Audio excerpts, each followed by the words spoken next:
Criminal charges against a former officer in Amarillo were recently dropped due to investigative actions of the Amarillo Police Department, and the chief of police is not taking it lightly. News Channel 10's Madison Alewel joins us now live in the news center with how the department is changing its internal affairs procedures.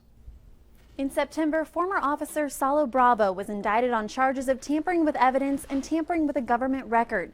He was also terminated for untruthfulness. And today, fallout from the incident that led to his termination continues.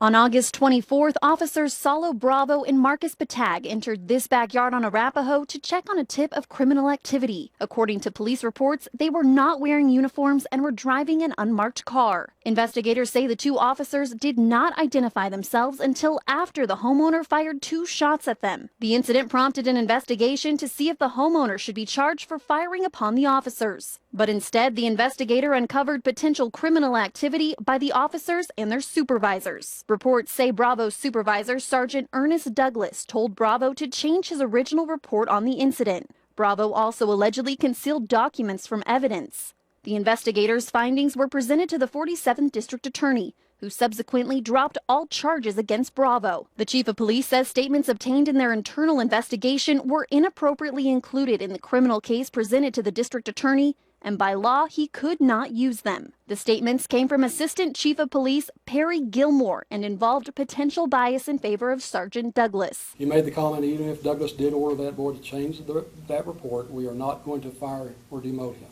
He also made another statement that this is not a big deal. The most Douglas is going to get is a complaint sheet. Obviously, that is inappropriate. Gilmore resigned this afternoon. Sergeant Douglas has also resigned in the wake of events, and 3 other officers were suspended. I'm also not proud in the manner in which the internal and the criminal investigations became improperly commingled.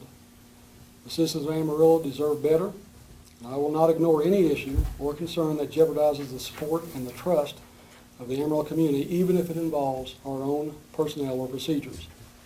I will admit our failures, and I will take specific steps to prevent them from reoccurring. A committee has been created to review the department's entire internal affairs procedures.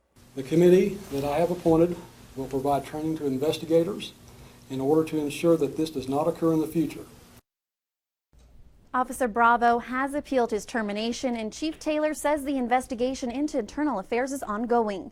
Reporting live in the News Center, Madison Alewel, News Channel 10. Thanks very much, Madison. Well, please continue to